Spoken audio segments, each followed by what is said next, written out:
Hello दोस्तों, आप सभी का हमारे चैनल शिक्षा संसार ब्लॉग्स में स्वागत है। दोस्तों, आज हम इस वीडियो में बताएंगे कि कर्मचारियों की पुरानी पेंशन के बारे में और नेताओं की पेंशन के बारे में।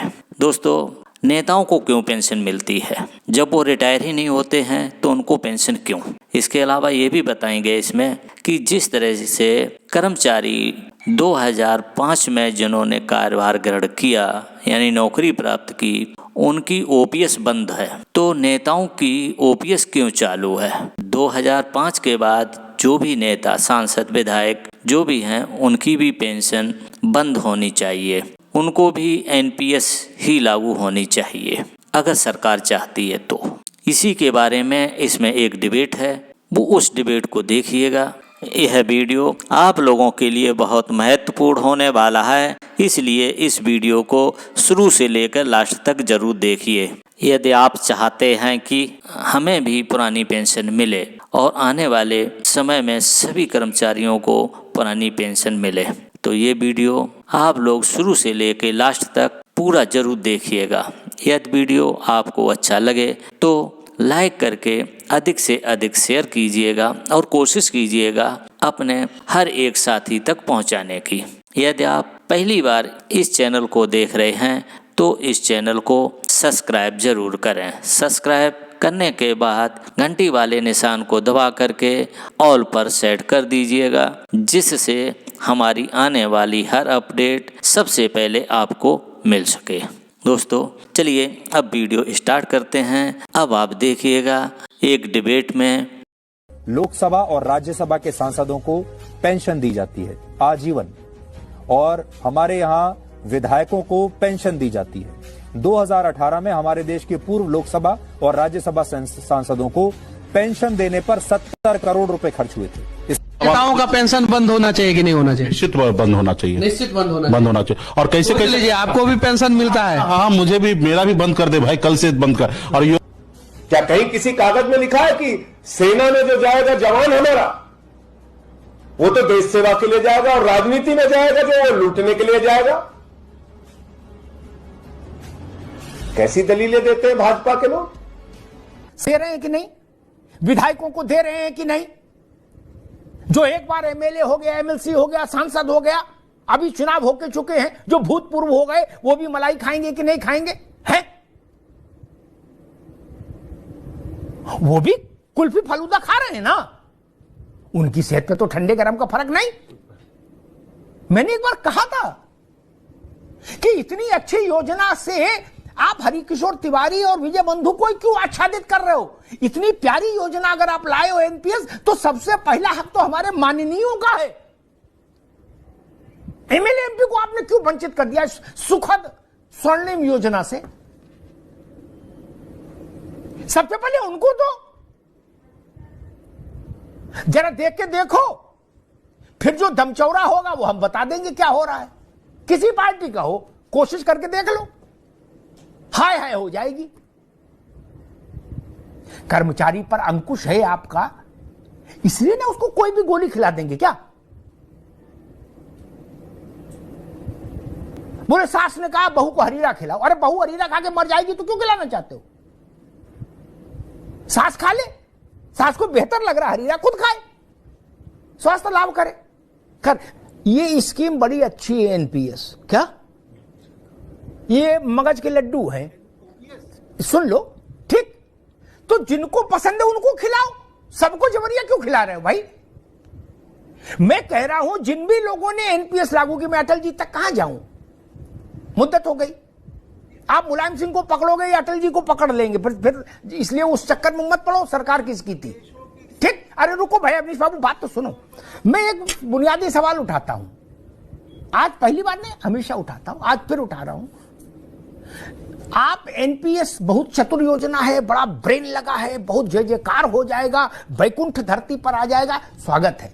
आप लाइए वैकुंठ धरती पर, एनपीएस से सोने की खदान पैदा करिए, सोने का हिमालय खड़ा करिए, स्वागत है। विजय बंधु को, हरकिशोर तिवारी को ये गारंटी दे दीजिए कि एनपीएस से हमको 200% आय होगी, लेकिन हम आपको आपकी सैलरी का 85% देंगे। ये दे दीजिए गारंटी। बाकी जो एक्स्ट्रा कमाएं आप, वो आप रखो। क्या सरकार रखे, और ज्यादा हो तो उससे सांसदों का भत्ते और बढ़ा दो, कोई दिक्कत नहीं देश में। ये तो इतनी कह रहे कि 50% की गारंटी ले लो। और ये बात आप हाई कोर्ट और सुप्रीम कोर्ट के जजों को नहीं समझा पाए अवनीश जी, जो दुनिया का फैसला करते हैं उनसे ज्यादा दिमाग वित्त सचिव के पास तो नहीं है। उनको क्यों नहीं समझा दिया कि जज साहब ये एनपीएस बिल्कुल समझ लीजिए कि कौस्तुभ मणि है क्या? उनको तो समझ नहीं आया, और सब सरकारों ने कहा ठीक है भाई जजेस को पुराने में रखेंगे। मैं यही समझना था, आपके पास एनपीएस अलादीन का चिराग लग गया, सरकार उससे लाभ कमाए, ये लिख के सरकार दे दे कि अगर किसी स्थिति में एनपीएस डिप करता है तो सरकार भरपाई करेगी और कर्मचारी उससे प्रभावित नहीं होगा। इतनी सरल सी बात है अवनीश जी। नहीं, 2 दशक हो गए अभी तक योजना गोदी में ही है, बोले इसका क्रियान्वयन ठीक कर रहे हैं। गजब बात करते हो यार, ऐसे मिस्त्री को तो निकाल ही देना चाहिए जो 3 दिन से फ्यूज ठीक कर रहा, फ्यूज ही नहीं जोड़ पा रहा, कर अब इसमें तार गलत लग गया। क्या बात है? 20 साल हो गए, वाजपेयी के समय में लागू हुई थी, स्वीकृत हुई थी योजना,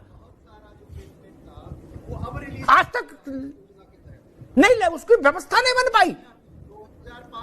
ये तर्क दिया जा रहा है कि इसमें कुछ लोचा है, वो लोचा ठीक कर रहे हैं। भाई साहब लोचे वाली चीज को। दूसरी बात मैं कहता हूं, हम विश्व की 5वीं आर्थिक शक्ति हो गए। अवनीश जी कहेंगे भैया 5वीं नहीं, बहुत जल्दी तीसरी होने वाली है, मेरी शुभकामनाएं। क्या इनके मुंह में घी शक्कर, तीसरी हो जाओ, मैं तो कहता पहली हो जाओ। जब हम भारत विश्व की किसी अर्थव्यवस्था में नहीं थे, हमारी गिनती किसी अर्थव्यवस्था में नहीं थी, व्यवस्था ही नहीं थी, तो अर्थव्यवस्था कहां से सुधरे?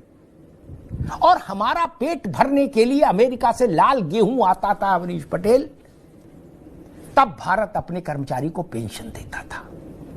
अब हम तीसरी अर्थव्यवस्था हो गए, कोई कह रहा पहली हो गए, कोई कह रहा ऐसा हो गया वैसा हो गया, तब हम कह रहे भाई हमारे पास पैसे नहीं, कहां से देंगे तुमको? ये तर्क ठीक नहीं। विजय बंधु जी, बीजेपी कह रही है कि उसका क्रियान्वयन में कुछ समस्याएं हैं, एक बार अच्छे से क्रियान्वयन हो जाएगा तो फिर मामला ठीक हो जाएगा। जी जी, और मैं सर कह रहा हूं, अभी हमारे माननीय एमएलसी साहब ने कहा है बात को कि किरानों ने 20 साल से जो योजना को हम जमीन पर उतार नहीं पाए, तो हम उसमें क्या दे पाएंगे, ये बड़ा सवाल है। उन्होंने अपने से अपनी सरकार की खामियों को बता दिया। और अभी ये लेटेस्ट खबर है, ये लिखा है पेंशन भुगतान के लिए भेजे 21 करोड़ रुपए कहां गए किसी को पता नहीं। ये अभी 15 दिन पहले की खबर है, इसी सरकार की खबर है। एनपीएस का 21 करोड़ रुपए कानपुर का कहां चला गया किसी को पता नहीं। ये खामियां कब तक पूरी करेंगे? 20 साल हो गए, 20 साल कम नहीं होते हैं। और आप 7 साल यहां हो गए, 10 साल वहां हो गए, अभी तक खामियां आप निकाल रहे हैं। और रही बात कि इनकी सरकार थी, उनकी सरकार थी, मैं कहता हूं आपको जनता ने मौका दिया है। जो कमियां उनकी सरकार ने किया, ये आपने किया। आप दोनों जगह डबल इंजन की सरकार है, दोनों स्वीकार कर लें। पूरा देश का कर्मचारी आपके लिए माला लेके खड़ा रहेगा, आपका धन्यवाद करेगा। और रही बात, अभी आपने एक बात और कहा कि ये बहुत अच्छी है, तो सर आपने उत्तर दे दिया, लेकिन मैं बताना चाहता हूं, जिन राज्यों में पेंशन नहीं लागू की पुरानी, तो क्या उनका बजट घाटे से बढ़ के फायदे में आ गया है क्या? हम इसी उत्तर प्रदेश की बात करें तो क्या घाटे से बजट उभरा? एनपीएस दे रहे हैं तो इसका मतलब उभरना चाहिए, तो क्या उभरा क्या उसने? ये बिल्कुल अतार्किक बातें हैं। मैं एक ही निवेदन करता हूं कि पुरानी पेंशन से सरकार का भी फायदा है। कारण मैं बता दूं, बहुत क्लियर मैं बता दूं, 10% सरकारी कर्मचारी का पैसा, 14% सरकार का पैसा, ये कंपनियां ले जा रही है। 24% पैसा उत्तर प्रदेश के अंदर 15 लाख एनपीएस के लोग हैं। अगर एवरेज में 10,000 एक का मान लेते हैं, किसी का 3,000 करता, किसी का 4,000, किसी 6,000, किसी 10, एवरेज में मान लेते, एक एवरेज में 10,000 अगर मान लेते हैं, 15 लाख गुणे 10,000 पर मंथ, 12 से उसको मल्टीप्लाई करें, इतना बड़ा पैसा कंपनियों क्यों दे रहे हैं? हम तो कहते हैं सरकार जीपीएफ हमारा ले, 10% ले, 12% ले, 15 कटवाना हम कटवा देंगे। जीपीएफ सरकार के खाते में रहता है। 14% पैसा आप जो इधर उधर भाग रहे हैं, कंपनियों को दे रहे हैं, उसको आपके पास अर्थशास्त्री बड़े बड़े हैं, तमाम बड़े बड़े वित्त के विशेषज्ञ हैं, उसी 14% को आप लगा दी उसमें एनपीएस के बजाय ओपीएस मिल जाएगी। हम भी संतुष्ट होंगे, सरकार भी माला माल होगी। हम तो करें ओपीएस राष्ट्रहित में है, ओपीएस देश हित में है, कर्मचारी हित की बात नहीं कर रहे हैं। और दोस्तों अभी आपने डिबेट में देखा होगा कि पत्रकार लोग नेताओं की पेंशन के लिए, ओपीएस पेंशन के लिए और एनपीएस की पेंशन के बारे में क्या क्या कह रहे हैं। दोस्तों आपको तो मालूम होगा कि कर्मचारी चाहे राज्य सरकार का हो या केंद्र सरकार का हो, वो 60 साल की उम्र के बाद ही रिटायर्ड होता है और फिर भी उसको समय पर पेंशन नहीं मिल पाती है। लेकिन नेता चाहे एक दिन का विधायक हो या सांसद हो, लेकिन उसको आजीवन पेंशन मिलती है। इसी मामले में सरदारा सिंह जोहल ने माननीय सुप्रीम कोर्ट में एक याचिका लगाई है और उसमें खुलकर उन्होंने तथ्य रखे हैं। जहां तक एक तरफ कर्मचारी 60 साल तक न तो वो खुद से चुनता है और न वो अपने आप को वोट देता है, वो एक निर्धारित परीक्षा पास करके नौकरी प्राप्त करता है, यानी नौकरी लगती है। 60 साल जब उसकी उम्र हो जाती है तब कहीं जाकर उसको पेंशन शुरू हो पाती है। तो उसके लिए भी उसको हजारों पापड़ बेलने पड़ते हैं, यानी हजारों चक्कर लगाने पड़ते हैं। लेकिन दूसरी तरफ एक नेता जो खुद के इलेक्शन में खुद को ही वोट देता है, एक दिन बाद या 5 साल के कार्यकाल के बाद उसकी पेंशन शुरू हो जाती है। उसके बाद यदि वो फिर चुनाव लड़ता है, विधायक बन जाता है, तो उसको पेंशन भी मिलेगी और वेतन भी मिलेगा। अगर वो फिर एमपी बन जाता है यानी सांसद बन जाता है, तब भी उसको सांसद की भी वेतन मिलेगा और उसकी पेंशन भी मिलेगी। दोस्तों यही जानकारी आपको देनी थी।